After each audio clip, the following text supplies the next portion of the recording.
Okay, I'm Metta Spencer, and I'm in Toronto, and about to interview a friend of mine, José Etcheverry. He's a professor of environmental studies at York University, which is another university in my hometown, Toronto.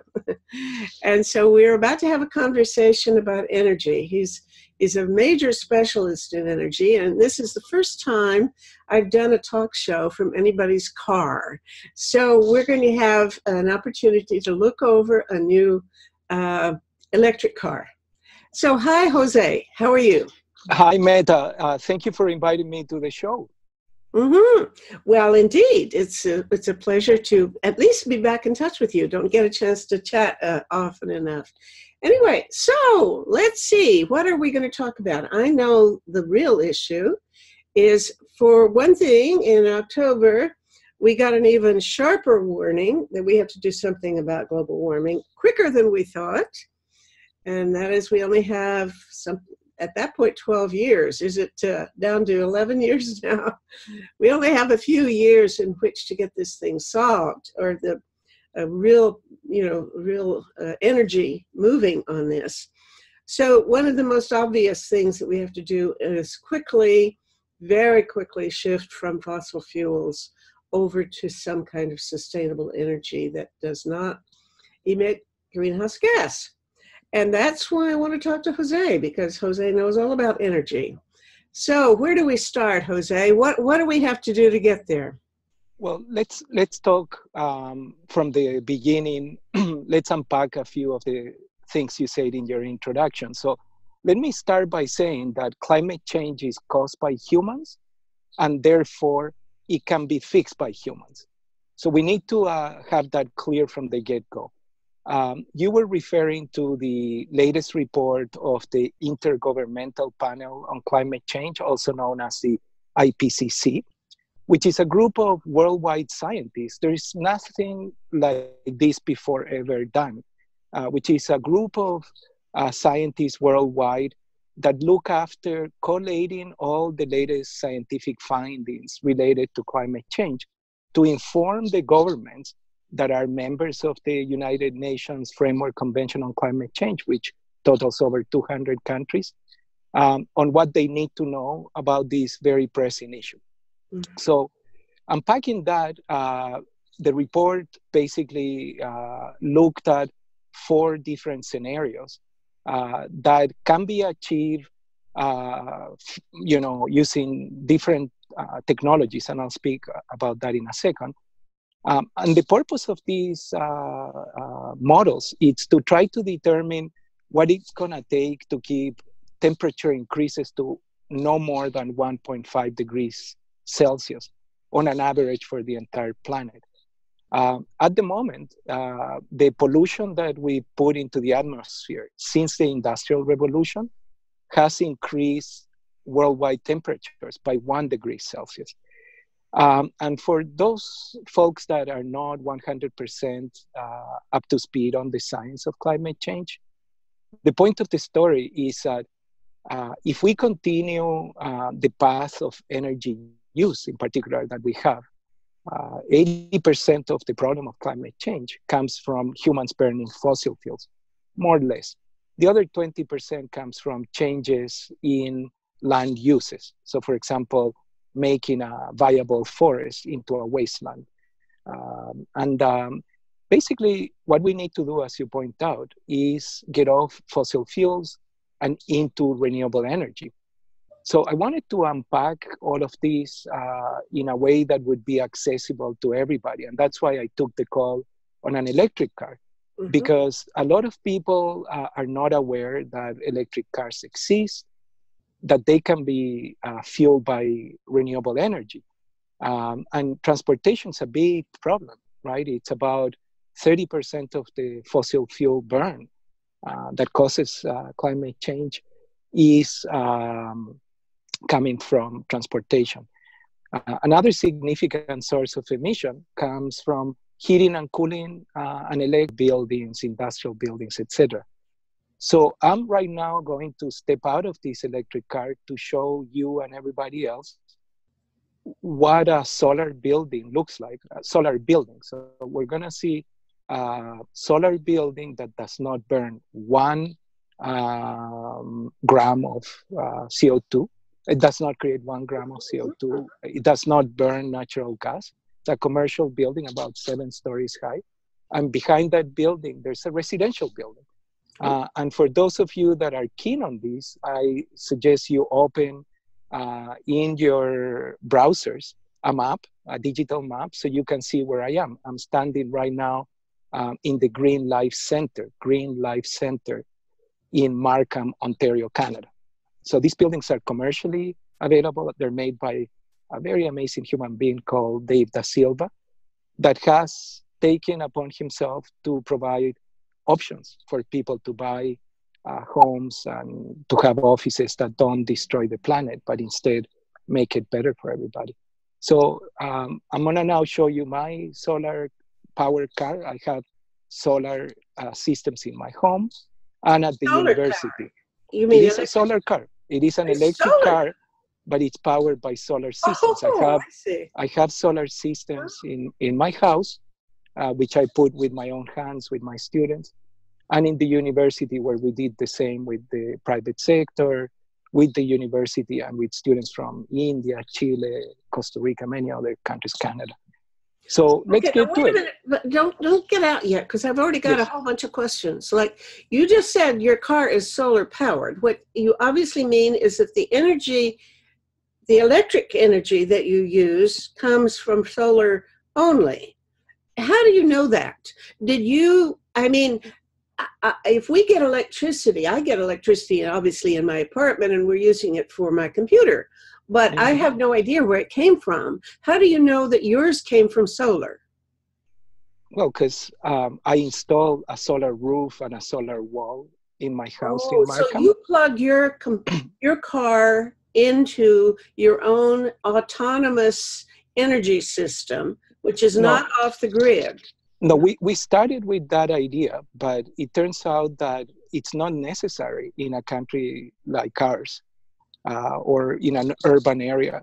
I live in an urban area, not in an isolated rural area. If I lived in an isolated rural area, I can be completely unplugged from the electricity grids, have renewable energy systems to generate energy, and battery systems to store energy. So an electric car is basically battery with wheels, right? A gigantic battery with wheels. Having said that, the installation we did at York University was autonomous because we wanted to experiment. So we created a bank of batteries. We put 7 kilowatts of solar systems. And we operated like that for a while, but then we quickly realized that the grid, the electricity grid, the local distribution networks, etc., can in a sense be used as a battery.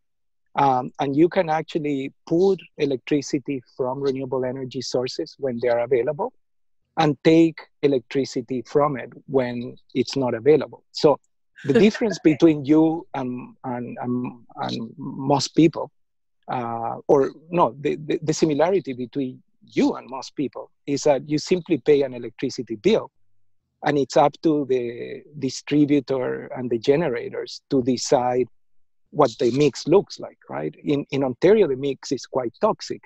The electricity that it's powering your computer or maybe heating the water for your shower and other things that you use electricity in your house comes primarily from nuclear power, which is quite toxic. Mm-hmm. It leaves a horrible legacy behind, very expensive to deal with, if it can be dealt with.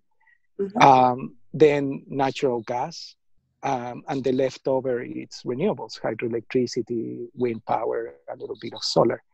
Now contrast that with a country like Germany, or Denmark, where the primary energy sources are becoming renewable energy, or even a country like Costa Rica, that it's on its third year of going 100% renewables thanks to their hydroelectric and wind installations. Wow. So, but just to make sure, the innovation we've done is that we are harnessing renewable energy to create capacity development. In other words, we're providing experiential learning strategies for people to understand how to do this quantum leap to a fossil fuel reality. And that reality can only be accomplished, in my personal opinion, by harnessing renewable energy to its complete potential, which is at least 100% of our needs, easily achievable, only if we have a community focus. Because if we don't have a community focus, then problems will arise. And we'll touch upon that in a second. But electric mobility and buildings that are heated and cooled by renewables are the way to go. And I'm going to show you what they look like right now. If you allow me, I'll just step out. Wait. Another question, though, before you go. Yes. When you say your car is electric, you mean 100% electric. Is that right? 100%. 100%. Because, I mean, we have Priuses and other, what they call hybrid cars. Yeah, those are hybrid. Sort of electric, but they're not all the time electric. They can also use gas, right? And your car doesn't use gas. Not at all. It's 100% electric. There are, as you know, hybrid, but hybrid, in my opinion, it's a technology of the 20th century. The technologies of the 21st, 22nd century need to be fossil free, simply because the science, coming back to where we started, the science on climate change indicates that the sooner we step out of fossil fuels, the better our chances of survival, both as a species and as a planet, with the biodiversity we have, etc. So this is why this is urgent, and this is why I believe that it's important for people to see with their own eyes what this looks like. Because a lot of people think this makes no sense, it's impossible, etc. And I want to step out and just show you that not only it exists, but it's readily available. Is this a Tesla car or what? No. Teslas are beautiful cars, but I wanted something a little more economic. So my car is made in the United States by Nissan. And I'm not advertising, by the way, for any company, but since you ask, what's beautiful is how I lease it. And we'll talk about that in a second. But let me show you what we're talking about. All right. Here, let me see if I can switch cameras so you can see. I'm not sure if there we go. Perfect. So there is the charging station. And you can see the car is plugged and it's already full. So otherwise those lights would be on, it fill up while we were talking. So here you have a 100% electric car. And here you have a commercial building with solar on the roof. It's called the Green Life Center.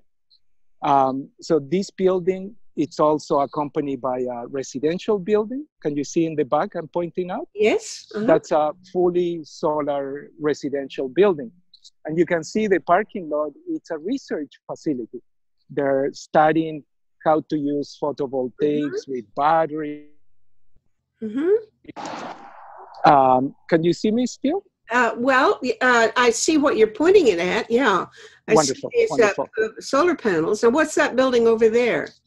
That's just a conventional building. Okay. That's a conventional building. But as I say to people, if they look at the map from above, you'll see that there's solar buildings past the Highway 407. So that's Kennedy Road.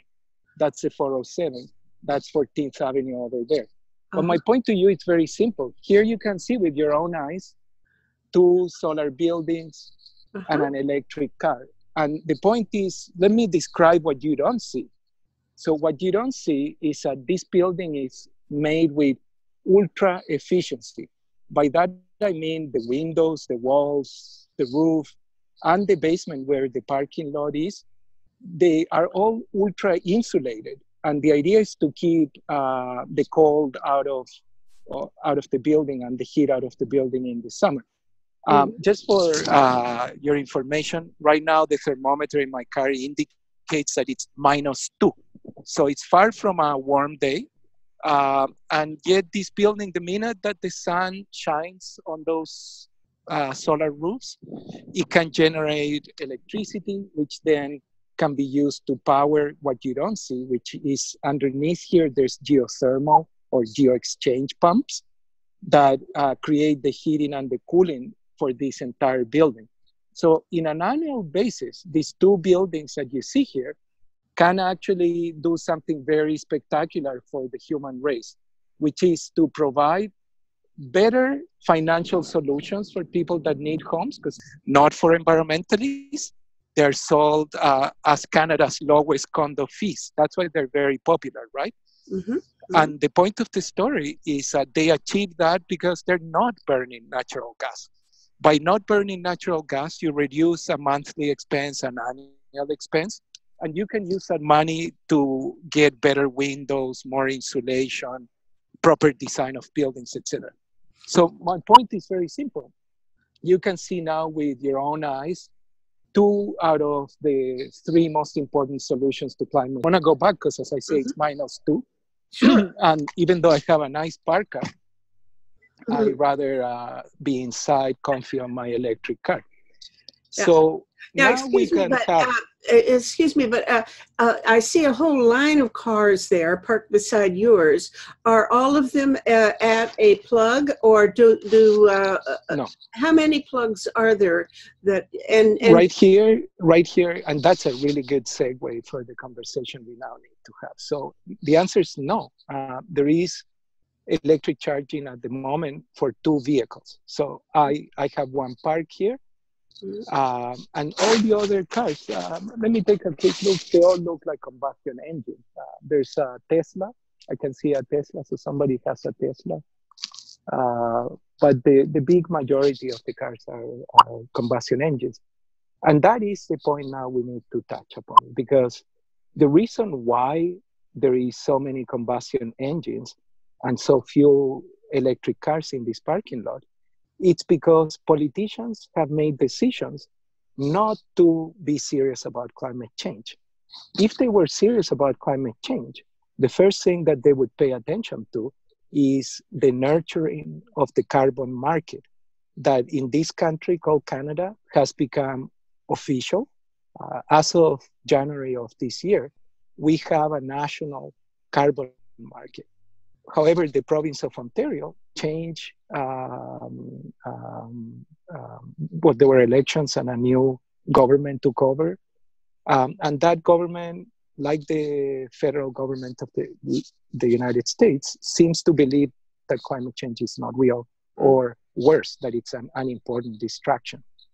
Nothing could be further from the truth. And the prior government in Ontario created a cap and trade market. In Canada, we have 2 options. We can either do, we have to do carbon pricing, that's federal law. And every province, territory can choose if they want to have carbon pricing in the form of a carbon tax or a cap and trade system. Ontario had selected in the past to partner with California and Quebec to create a cap and trade program. And this very long explanation shows why there is only a few electric cars here. These are legacy projects from the previous administration. And as of 2019 in Ontario and in other provinces and in many places in the United States, there is an opposition to the solutions to climate change. And that opposition not only is strangling the emerging carbon markets that can be used to finance a lot of the things that I just showed you, but also are setting the clock back to a hypothetical time when pollution did not matter. And that needs to change. This is why I decided to have this talk with you, because we need to tell the world that Canada has carbon markets. They're worth hundreds of millions, thousands of millions of dollars. And they could be harnessed to pay for the necessary quantum leap that not just Canada, but every country in the planet has to undertake towards a situation where instead of burning fossil fuels, we keep them in the ground, or we save them for high value added propositions like the creation of plastics and all kinds of technological advances. Petrochemicals have a role in society, but burning them to heat homes or to power cars it's not only a bad idea, it's a completely obsolete idea. Mm-hmm. And Okay. I just show you what it looks like. Can I ask a few questions now? Of course. Number one is when your car is plugged in now. First of all, if you were working in that building, would you simply leave it plugged in all day, or would you come at a certain point? Would you come and unplug it and move it to one of the other places so somebody else can use that charger thing?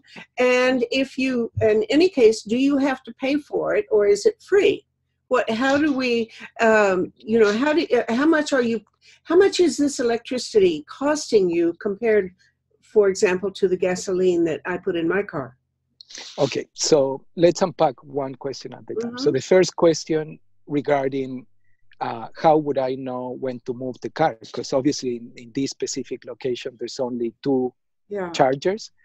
And etiquette is at the minute that you have achieved the level of charge you need or want, you must move so somebody else can come. And that can be done very easily with an app in your phone or in your computer. The electric cars have a heck of a lot of embedded artificial intelligence. So they can tell us when they're ready, and then we can harness them for all kinds of applications. As I said earlier, they're batteries on wheels. So in fact, technically speaking, they could store energy when there is solar or wind and discharge electricity at peak time if you want them to do that. And all of that can be done. Your car could be like a battery. And it is. What I'm saying, Metta, is we can do all kind of grid to vehicle applications. But let me just answer your other question very quickly, if I may, which was, so now I would get a notice on my phone, I come out, I move it, somebody else can come. But in terms of payment, that's what you were asking. So at the moment, we have in Ontario quite a few electric charging stations, legacy from the previous administration that actually embrace climate change solutions. Basically, the private sector got into this a lot. So take a company like IKEA, for example. IKEA provides free charging of electric vehicles, and they have way more charging stations than this building here. They have fast charging stations, slower charging stations, and everything's free of charge to the electric vehicle users. Why are they doing that? Because they believe climate change is a problem. IKEA wants to go 100% renewable energy. It's part of a network of corporations that are called the 100% renewable energy corporations. That includes not only IKEA, but Apple, Google, a lot of very large companies worldwide, huge corporations. So I encourage people to look that up in the internet so they can see which companies we're talking about and favor those companies, because we need to reward them with our support as consumers. Having said that, to answer your question, some places charge for electric charging. And anybody that wants to know what this costs can look it up in the internet. But I think it's better to teach people how to do the calculations yourself. And to do that, you can download software from the internet called RET-Screen, R-E-T screen, S-C-R-E-N. The best one is RET-Screen Expert. And then you can do all kind of in-depth analysis on the generation of energy with renewable energy anywhere in the planet, because this is connected to NASA satellites. And then you can do very detailed analysis to answer your question. But we can answer it in a very simple manner. The price of electricity powered cars, it's cheaper than fossil powered cars. And why is that? Because electric cars by definition are more efficient than combustion engines. So they use less energy to move you around than a combustion engine does. Combustion engines waste to the atmosphere the bulk of the energy that it's inside of the fuel, right? Because friction, very, very primitive engines, etc. But the point, to answer your question, is charging an electric car should not cost more than the price of electricity plus the cost of the infrastructure that it's there to power electric cars. So, as I mentioned earlier, some companies are providing electricity for free, just like other companies or many other companies provide free Wi-Fi. You probably have noticed, Meta, when Wi-Fi you go. is cheap though, but electricity costs something. And I compared to No. But gasoline, what is the ratio in general? well, do the math, right? Like I can't. I'm bad at math. You tell me. well, but let me ask you, your car, how much do you pay to fill it up? $50. $50. And have you calculated how many kilometers you can go on $50? No, Well, I'm sorry. that's an important. No, it's not But I about don't sorry. do arithmetic I don't. very well. I don't want to put you on the spot, but I want to do a service to you and to everybody Yeah. listening. So the first thing you need to do is the next time you fill up, keep the receipt, press the odometer on your car, the trip odometer, so you can zero it. And the next time you fill up, try to use all the gas on your car, and you'll have an idea of how many kilometers you can go in a full tank. The bill will tell you how many liters you put on your car and how much you pay for that fuel, right?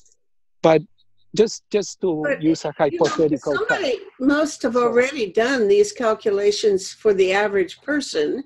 And of course, tell me what the ratio is. Is it half the price of gasoline normally, or what is the proportion? Well, a universal answer, it's not simple because people in different parts of the world, and I assume people from different parts of the world will be looking at us, their electricity prices vary a lot, and so do their gasoline prices. So, for example, electricity in Quebec costs a fraction. Oh, by the way, here is a Tesla parking in front of us. Let's look at the Tesla. So yeah, let's look at that. Yeah. Hang on. Here it is. So you can see a nice little Tesla has parked, and I assume they're gonna charge, but they got their own personal private stations. Tesla has its own network of charging stations. It doesn't use the same kind of electricity? Of course, but they're so lucky because the people that bought Tesla X or S will get free electricity charging for the rest of the time they have a Tesla. So that Tesla is a very special company. It's one of the paradigm shifters. But coming back to your question, I was trying to teach you how to do it yourself, right? So you need to know how many liters you put into your car, how far you go with those liters, and how much you pay for that liter. And then you'll have an idea of the consumption, just the fuel consumption. You have to remember a combustion engine owner has to also do oil changes. That costs, how much does it cost you to do an oil change? $50? $50, $70. And you have to do that periodically, every, say, 3,000, 5,000 kilometers, depending on the car. But my point to you is that it is cheaper.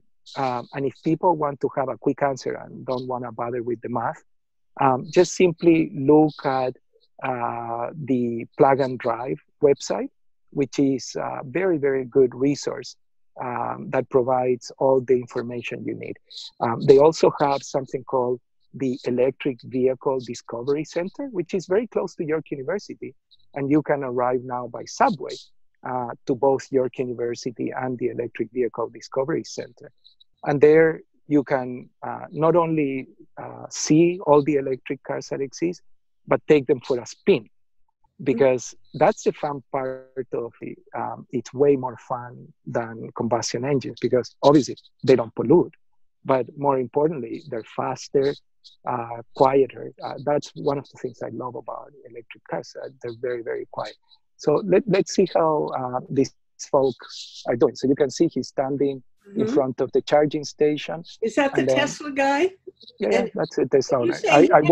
I won't film him anymore because otherwise we could get into trouble for privacy. But it was just a quick shot.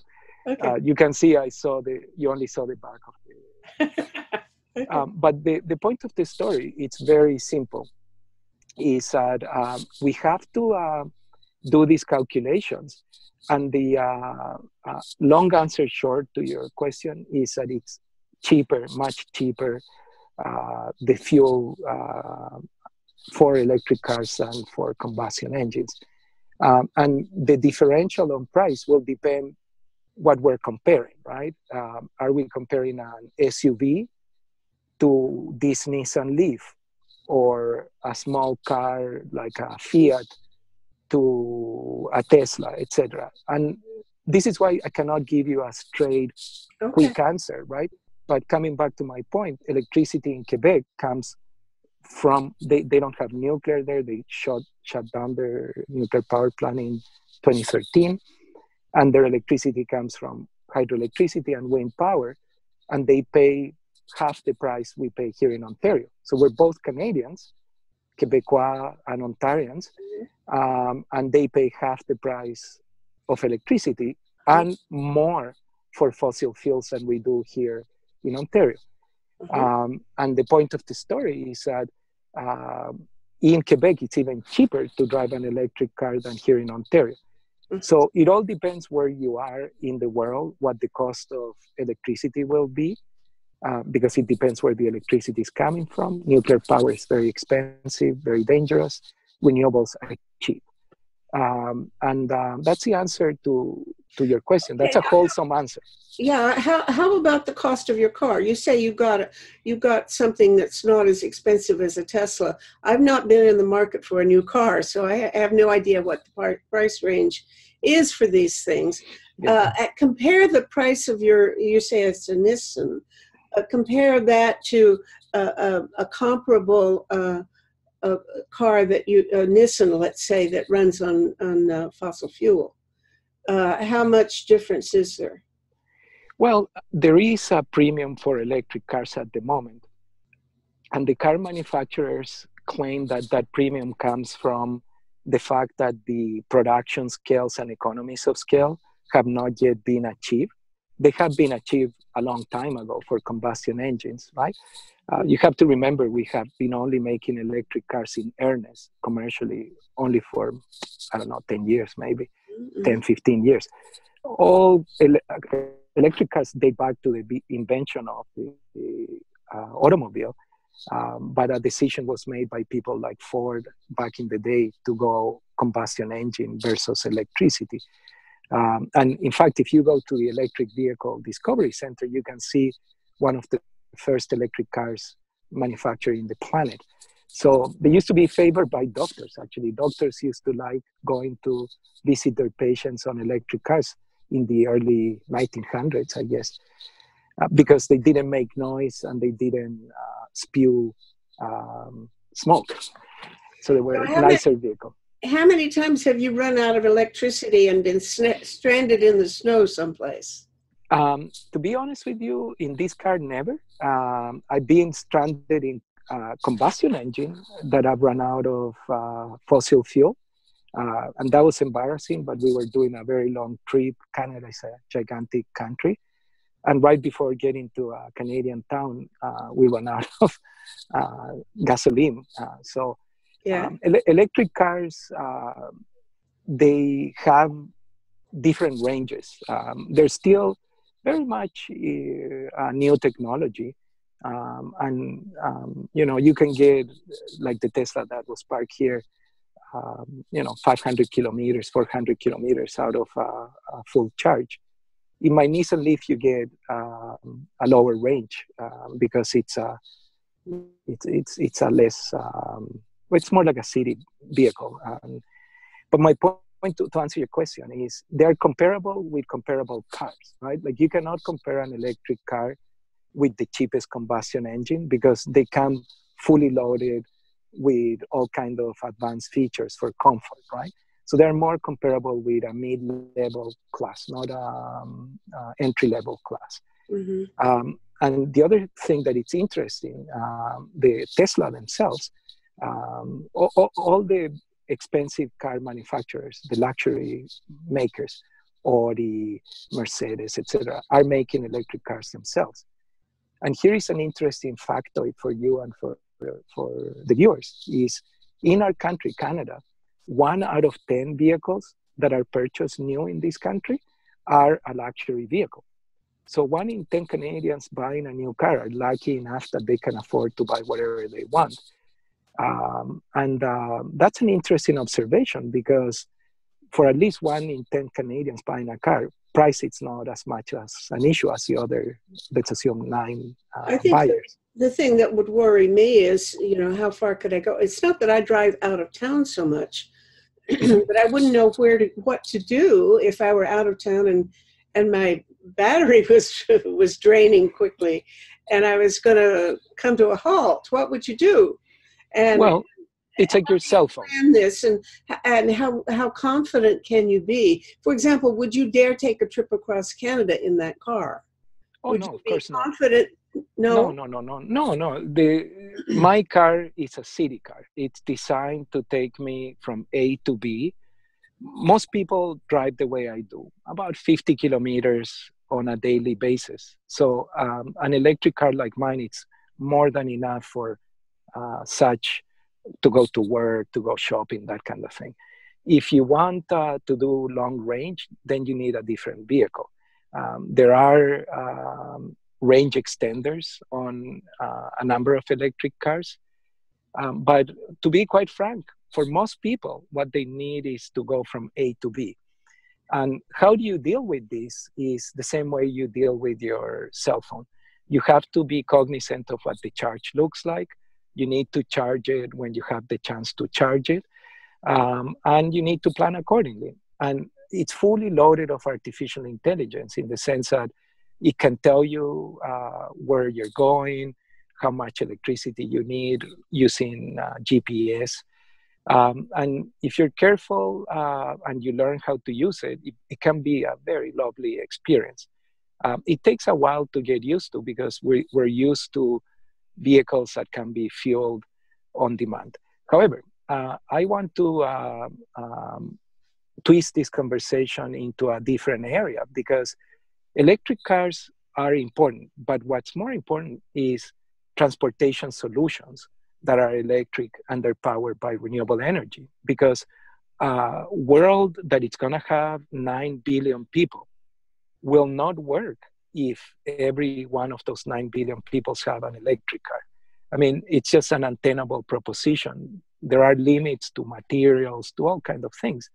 So what we need to do is think about how do we have transportation solutions that are serving the needs that people have of mobility without causing pollution. And the combination looks like renewable energy power plants, like these buildings that I just showed you, like wind, geothermal, and a bunch of other energy sources that don't pollute. And then superimpose to that transportation networks that are moving people from A to B using electrical mobility solutions, like trains, like subways, metros, like electric streetcars. And, the last mile travel could be done with shared solutions. Your Presto card, what here in Ontario we call the Presto card, that it's the card that lets you into the subway, into the buses, etc., can be added a little bit of intelligence so it actually can open share electric cars, for example. And in cities like Barcelona, they have share electric motorcycles because in that part of the world it doesn't get as cold as here in Canada. And motorcycles that are electric are a very suitable solution for cities like Barcelona. So what I'm talking about, it's a new way to look at transportation, not so much with individual automobile solutions, but with intelligent transportation networks that provide versatile, affordable mobility solutions for people, and that then we can have a better quality of life and use what we have in an efficient way. Okay, Does that make let me, sense? yes, but my fantasy is I'm trying to imagine how I would use such a thing and whether I would. Let's say I want to go to a university conference in, let's say, the University of Waterloo or Queen's University in Kingston, which are, it's out of town. It's a couple of hours ride. And now I would drive there and park and get into the building without much trouble. But here, I'm not so sure because if I had a car like yours, I would be scared to drive all the way there and back. Mm-hmm. I wouldn't be confident that I could get it charged while I'm in the building. And so I would probably have to do something like drive my car to a GO train, take the GO train to Kingston, or I don't think there's one to Kingston, but let's. Oh yeah, there is. It's yes, called the Via. And then I would have to get a taxi and go to my meeting. And that means so much extra work that I probably wouldn't go. Tell me a quick way, a solution to that kind of challenge, because that is I wouldn't be, that would be the kind of thing that would put me off. If I were going to Montreal, I might fly or take a train, and it wouldn't be any worse than now anyway, because I wouldn't be driving there anyway if I used my car here. So it would be one of those marginal cases where I might want to drive to a cottage or something and back in a car like yours, and I just don't think I'd do it. Well, and that's, now we're getting to the crux of the issue, right? Because this is deeply embedded cultural practices, habits, etc., right? So at the moment, because you're based in Toronto, you're thinking like a Torontonian, right? Mm-hmm. So the easy answer would be in Toronto, you can get into the subway, go to Union Station, and from there go to either the airport on the train or go in the Via train to Kingston or anywhere else. But the problem is this, in Toronto and in Ontario and in Canada, we almost don't have electric trains, right? And the trains that we have to go to the airport or to go to Kingston are powered by combustion engines, so therefore they're polluting. And to top it all off, because of the defunding that governments have been doing for decades in this country, it turns out to be even an expensive proposition. It's not the way to go from a pocketbook perspective, right? And that's why you would get into your car and just drive, probably not even pay parking where you're arriving, and fossil fuel is cheap. Because the bill... Yeah, it's not the money, it's the inconvenience of having to change vehicles 2 or 3 times. And well, but it's also the money, Metta. Sorry to interrupt you, but it's also the money, right? Like people... Well, for me, it's not the money, but it is the inconvenience. That would make the difference. Well, let's even ask you, because you have the electric car, and suppose you wanted to go to a conference in Kingston or Waterloo. What would you do?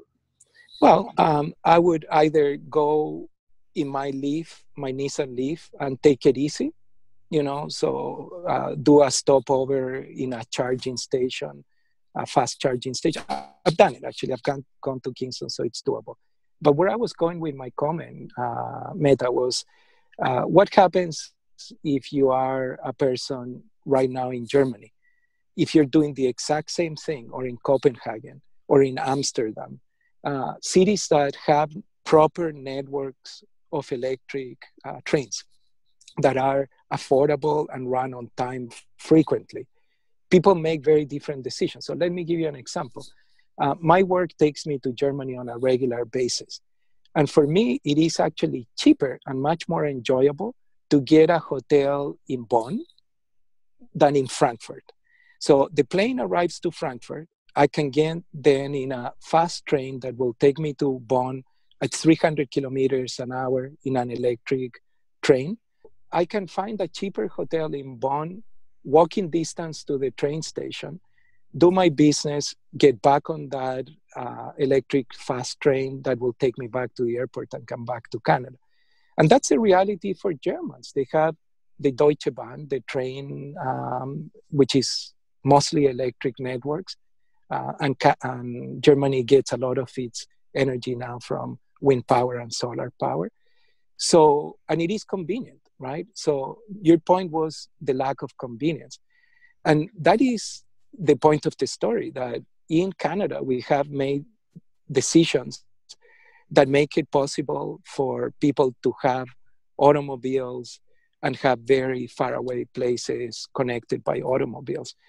Is this a good idea? Well, clearly not anymore. It may have made sense after Second World War, when we did not know that climate change was occurring. But today we know climate change is a problem. And this is very similar to smoking for me.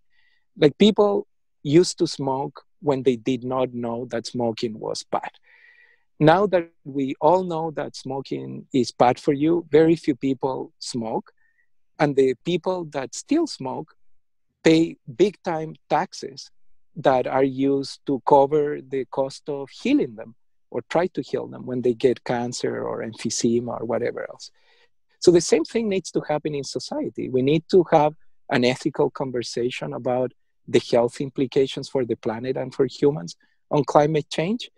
And we need to put taxes into the burning of fossil fuels so people can get out of polluting into being an asset for the human race. It is complicated in the sense that there are issues of convenience, right? Like, some of the things you point out are very important. They need to be paid attention to. And they are solvable. Like, at the end of the day, if a transportation system is put in place that will make your life easier to go to Kingston or wherever by taking electric public transportation, that it's fast, affordable, and where for the last mile, like when you get to Kingston and you get out of the electric train, they will be electric taxis or electric car sharing systems that can take you for the last mile to where you're going, either by you driving yourself or somebody picking you, or in the very near future, this will be autonomous vehicles. Okay, so let's talk about that quickly, because I really think that's a very interesting thing. I take Uber now and then, and people jump all over me because there are various reasons for thinking that there are qualifications about doing that. But nevertheless, I think I've heard that pretty soon Uber will be having autonomous taxis that come at my when I call them up on my cell phone. And I know now my Uber bill is pretty cheap, especially if I take a pool, that is, I share a ride with other people. So it's actually not, I think it's not more expensive than driving. When you count parking fee and have to pay a parking fee. But mainly I do it because it'll take me directly to where I want to go. I have mobility issues and I just can't walk very far. Mm-hmm. So this takes me closer than my parking spot would allow. Now, when is this thing coming, and what do you think of that? Is that going to be a really useful new invention? And how maybe in fact I won't ever buy a car again, electric or anything else. Maybe I'll just wait until I have these self-driving Uber cars or Lyft cars or something that will come and get me and take me where I want to go. Mm-hmm. And Bingo. Let's say even then, suppose I were to take an Uber or Lyft car straight from my home to this conference in Kingston or Waterloo. Would that be a solution? Tell me what I can expect in the next 10 years. Well, what you can expect is one of two things. We are either going to get serious about solving climate change, and you will be seeing solutions like the ones you just talked about, which is the logical evolution of what we have right now, or not. We're going to continue to listen to the people that think that climate change, it's not an issue, and that we can continue like drunkard sailors in a party with fossil fuels until the end of times. And if we do that, well, we will miss the one shot we have right now to bring on the necessary changes to ensure the viability of the human race and the biodiversity that makes up what we call Earth at the moment.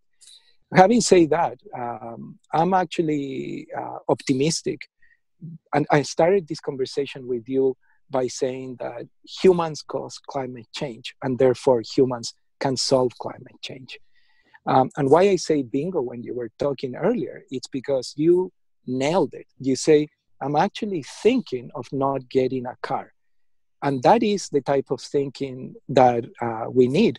Because if you do the math, you'll realize that having a combustion engine on the low end costs you $10,000 per year. When you add up insurance, depreciation, car payments if you have any, even if you don't have, you have to calculate the depreciation, the fueling of that vehicle, the change of oil and all that maintenance. So the question is, what would you rather have?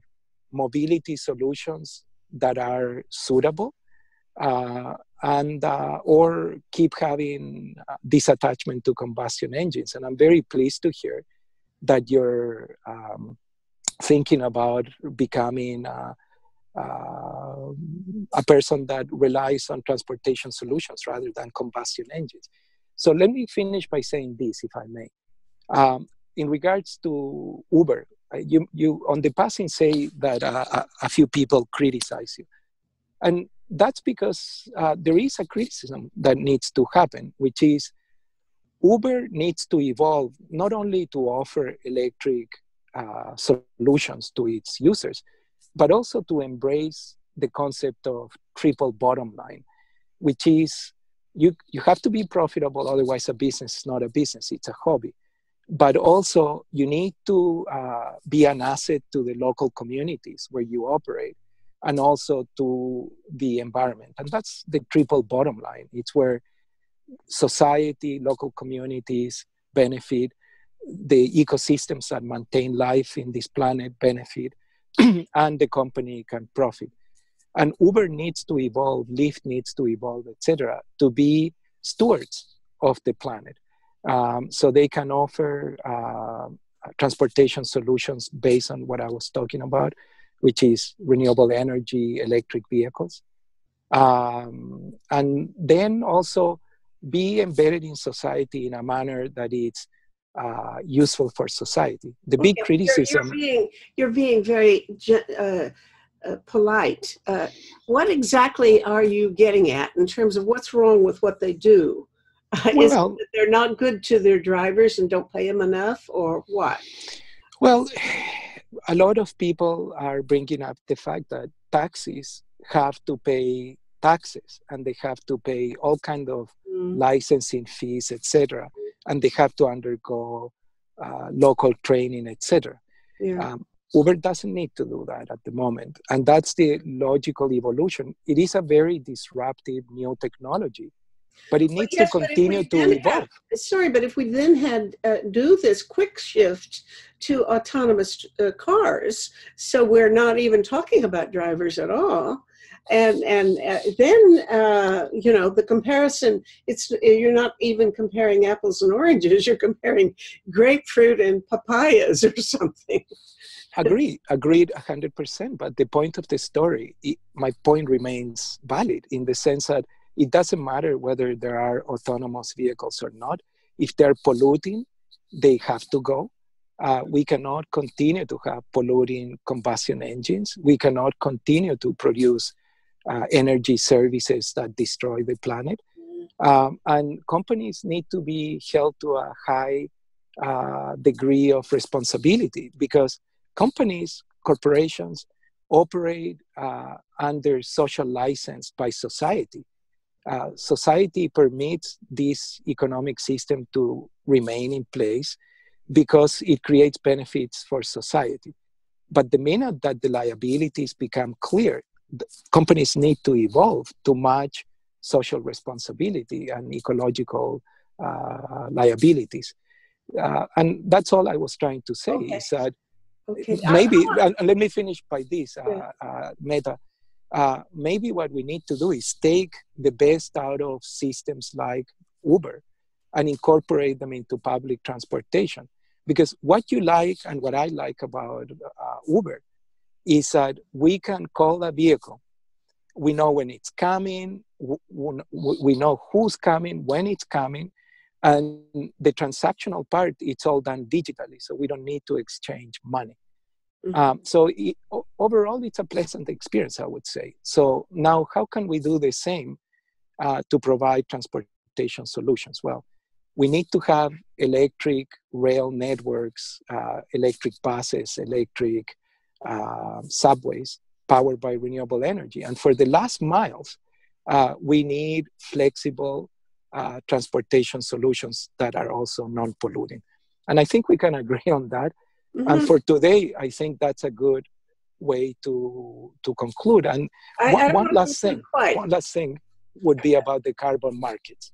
We have not talked about that. And I think we have about 3 minutes. If you want to, we can talk about that briefly. I want to ask you one specific question having to do with the carbon business or the fossil fuel business, because I've been doing a lot of these video conversations. I did one with a friend of mine who was in Poland, had just finished the COP24 meeting and was talking about that. And what he's going to be working on, he has a choice of working on any kind of project he wants to, but he puts his, he's making his choice to work on combating fossil fuel subsidies. He claims that, and I was astounded at his number, he claims that $5 trillion a year goes into subsidies to fossil fuel companies and the use of fossil fuels. That's just an astounding amount of money. I could hardly believe it, but he claims it's been audited and that he could document it if I asked him. Okay, now what he wants to do is somehow undercut that whole business of subsidizing these the production and use of fossil fuels. How can that be done, and is that a realistic thing to try in 3 or 4 minutes? Well, in 2, because I have to finish quickly because I have to go to another meeting. But my point is, yeah, your friend is correct. That is his path, and it's one of the right paths, I actually, I did not go to Poland because I pay attention to the COPs. That's meetings of climate negotiations. I pay attention to them virtually. There's very little need now to go in person to this. You can attend in the internet in the same manner you and I are talking. And because I've been there several times, I know what to look for, etc. Anyway, so he's absolutely right. A lot of subsidies to this day go to the fossil fuel industry. And I mean, this is well documented. Anybody that wants to look at Oil Watch International or any of the organizations that do great work on the topic will be well served to understand the huge magnitude of subsidies, even in Canada. But my take, it's different, Metta. My path is a path of capacity development. 200 nations agreed in Poland on December 15th during the climate negotiations to a common set of rules. And that's good news because that means 200 countries have agreed to work to solve climate change. And the second aspect of this that it's relevant to me, that same meeting in Poland, my country of origin, I'm Canadian by choice, Chilean by birth. My country of birth, Chile, will be hosting the next climate negotiations. And what I bring to that table is capacity development. I am the director of the International Renewable Energy Academy. And what I showed you earlier about the solar buildings or the electric vehicle charging stations is what we're all about. We're training the workforce that can do this. And here is a thought for everybody listening. Want to talk about oil subsidies? Well, Canada, the federal government bought a pipeline, the Kinder Morgan pipeline, for over $4 billion. And shouldn't we have a grown-up discussion about where we could put $4 billion to have a fair transition for oil and gas workers so they can either retire uh, properly with a proper pension, or if they're still wanting to continue to work because they're young or they want to work, can they be retrained in the new solutions for climate change, electric mobility, renewable energy, reforestation, etc. And why are we not using money to do this fair transition for oil and gas workers and to do the retraining needed so people can become workers of the solutions to the problem rather than contributors to the problem?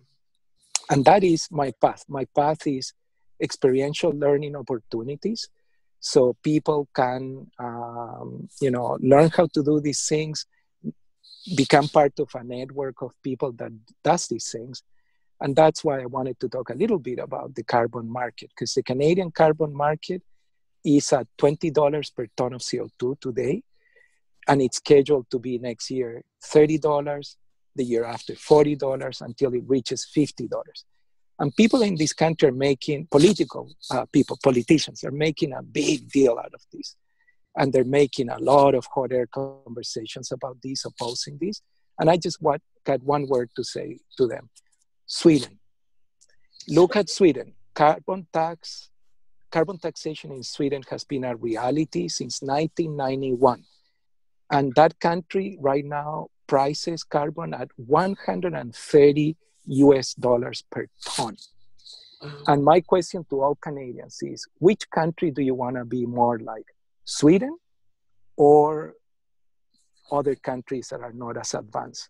And I've been to Sweden. It's a great country. It's big like ours here in Canada. It's cold like ours here in Canada. Not as big, of course, but they do cover big distances.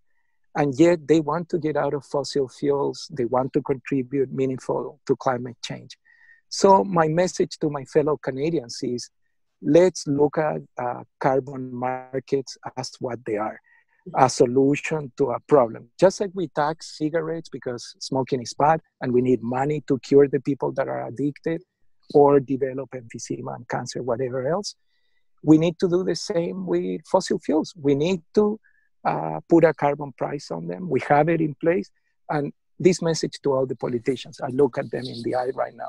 Please grow up, Canadian politicians, and have a meaningful conversation. Voluntary approaches to climate change does not work. So we need, as a first step, to price externalities through carbon pricing. And we need to get serious as Canadians about the Canada we want. We want a Canada, many of us are Canadian by choice or by birth. We want a Canada that will be an example for the rest of the world. And we can be that example. We must be that example, because if we Canadians cannot do it in one of the most wealthy, biggest countries in the planet, what hope is for everybody else that lives in countries that are overpopulated with very limited resources? Canada has to be a light, a beacon of hope for the rest of the world. And I urge everybody listening to confront politicians and have meaningful discussions with them about these topics. So I thank you very much for inviting me, Metta, and let's build a better world together. We can all do it through the conversations that you are helping bridge. Jose, I agree with you 1,000%, and I cheer you on. You're doing marvelous work, and everything you have said is just an inspiration to us all. So I thank you very, very much, and I hope you have a great day, and we'll be back in touch again soon. Thanks. Thank you, Metta. Pleasure working with you. You are an asset to the human race. Continue to be so. Bye-bye. Take care, my friend. Yeah, okay.